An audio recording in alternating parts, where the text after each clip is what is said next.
I'm Randy Engelhardt, physical therapist and posture alignment specialist. I am here today with another portion of my posture alignment classes. They are filmed normally on Sundays at 10:30 in the morning Eastern Time.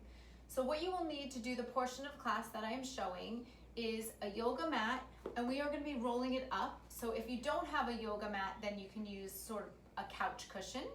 We're going to use a yoga strap, which could be a robe tie or even a small towel for that exercise. And then we'll be using a chair. In my classes, it's really important that any exercise that you are doing, you are not causing any pain. If it causes pain, then you should be skipping the exercise or modifying it. Additionally, this year, everyone has been working digitally, whether it's work or school, from home a lot, and many people are complaining of tension, fatigue, and not feeling as productive. So I've come up with a solution. It's the Work From Home Survival Kit, and if you would like to download your free copy, check out the description below for the link.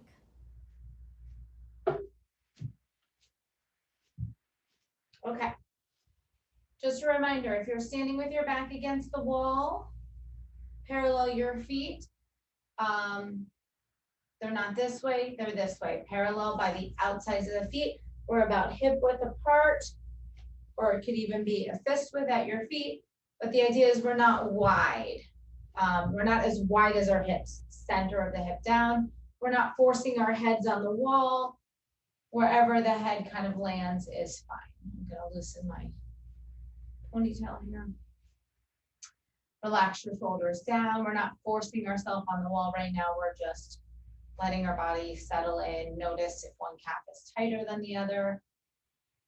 Happy Sunday, everyone. Okay, so we were just talking about the class and planning for the summer. So I will be doing something like a marketing thing about classes. So we might have some more people join us. So if any of you have anyone else that would like to join, that would be great. If not, we may modify the summer schedule and be ready for the fall, but we can all communicate through email or text. Okay, so we are gonna just kind of relax in. Let's take a few moments for our breath here. I just want to remind you of our canister breathing. Imagine the cylinder in the center of your body, and you're going to take a nice inhale, and you're going to try and fill your canister, fill your cylinder. So it's to the front, to the sides, to the back, the air. And then you feel the pelvic floor is at the bottom, and you kind of feel it relax at the end of a nice deep inhale. And then you're just going to exhale it out. And what we want to be mindful of here is, is the air going way up here, or are we able to kind of keep our shoulders? You can get some air in the chest, but we want more of it going belly, back, sides, down to the pelvic floor, and then just exhale it out, nice long exhale.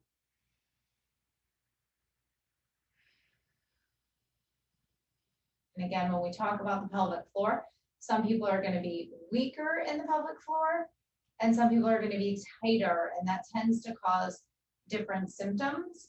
So we're just trying to, many people have them and don't even realize that it's something that you can fix or change. So I like putting in that breathing here because that's kind of a foundational thing for the pelvic floor and for getting oxygen in our body.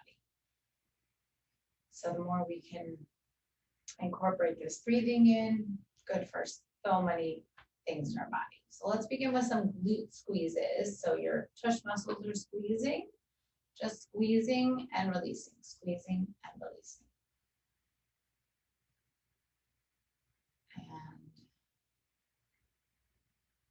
And again, reminder, you're not forcing your head on the wall. So if you're tipping backwards, I'd rather your head not be on the wall.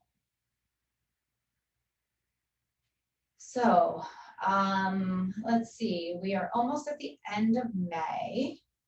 Pretty crazy. This year is definitely just moving on by. And we're going to switch to quad tightening your thighs. So you're going to just try and tighten and release. And if you can't figure that out, then you're going to bend your knees a little bit and straighten. It all depends on your body awareness and your connection to your muscles, how easy that is for you to just tighten your thighs. Many clients I work with have trouble finding that, and that's the way to sort of learn it, is this sort of bend and straighten. And so we're doing about 20 of these. Notice the difference in your calves or your butt or your back touching the wall. That helps you know, is your body rotating some, which as we go, this will help that. All right, let's switch to our shoulder blade squeezes. So it's just in the back. They're gliding together and relaxing, gliding and relaxing. So it's not an up, not an up. It's sort of a back and down. Arms are just hanging. Try not to do it from bent elbows. And just a big reminder for the class, no pain with any exercise that we do in the class. So that means you modify. I will give you suggestions, and when in doubt, skip an exercise if it does not feel right and you're not sure what to do. Squeeze your glutes. We're going back, we're going to cycle back through, so we're going back to the glutes. So shoulder blade squeezes are always a great alternative for anybody with shoulder pain, that anything we do, we're raising our arms and moving them. Shoulder blade squeezes or shoulder rolls are good alternatives.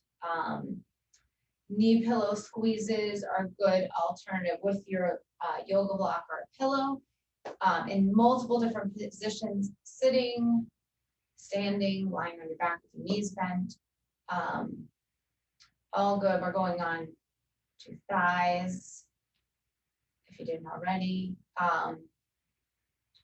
So that could be like if you have back pain, if you have hip pain, knee pillow squeezes, or even ankle pain, you can get in a different position. Most of the time they're still okay with knees, but certainly if they aggravate your knees, then take a pause from that. Okay, after we do our thighs, now we're going to shoulder blade squeezes. I think today, the talking and moving, my brain needs a little wake up. And shoulder blade squeezes. Okay. Good. All right, so we're going to come off of our slant boards. We're going to grab our strap.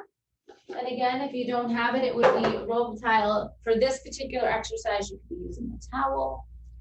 And you are going to, this was the backup if you needed that.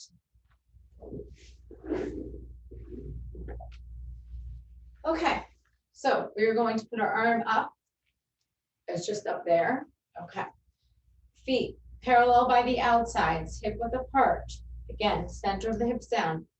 We bend that elbow back. I'm going to turn around so you can see. We're grasping behind. And then I'm showing you the side view because number one, be mindful of, are you leaning forward? Draw yourself up. Are those hips going forward? Draw them back.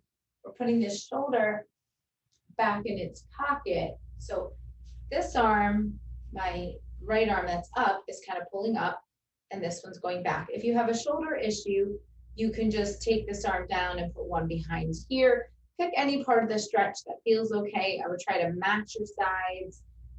Go by what the more limited shoulder side is doing. And we are stretching, and this is good for rounded shoulder position. I want you to be mindful also of your rib cage, that you're not flaring your rib cage. So even though we want to stand up, we don't want to jut our ribs forward. We want to bring our rib cage in, sitting right over our pelvis.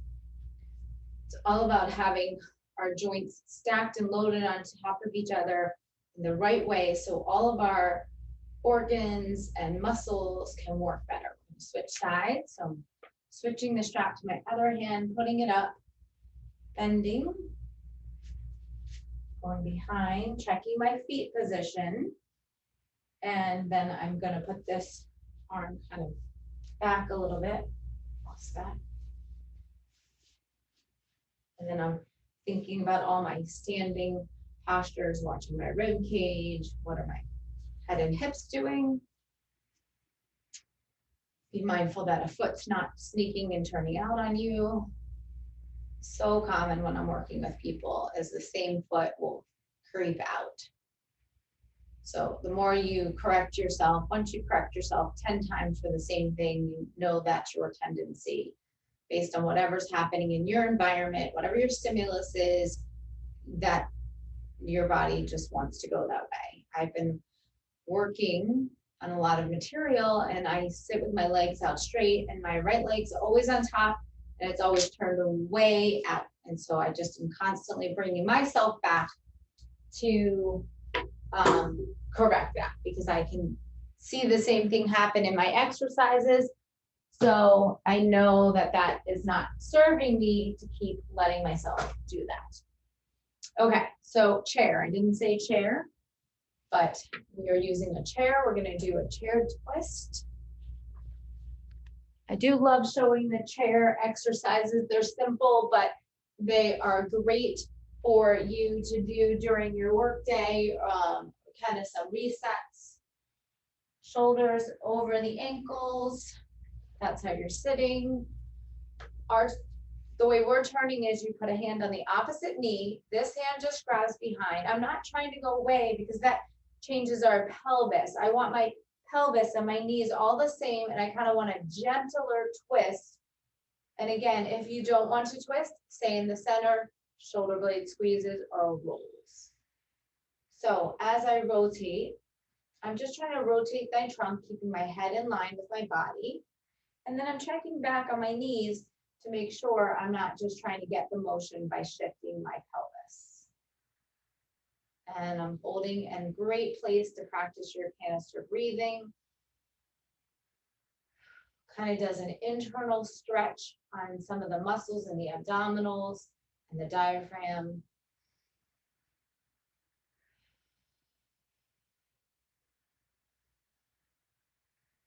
Come back to the center. Opposite hand on opposite knee. This hand goes behind again. It's not so way behind. It's just on the chair. Watching my knees, and then I'm rotating through my body, through my trunk. Keeping my head in line. And the breathing.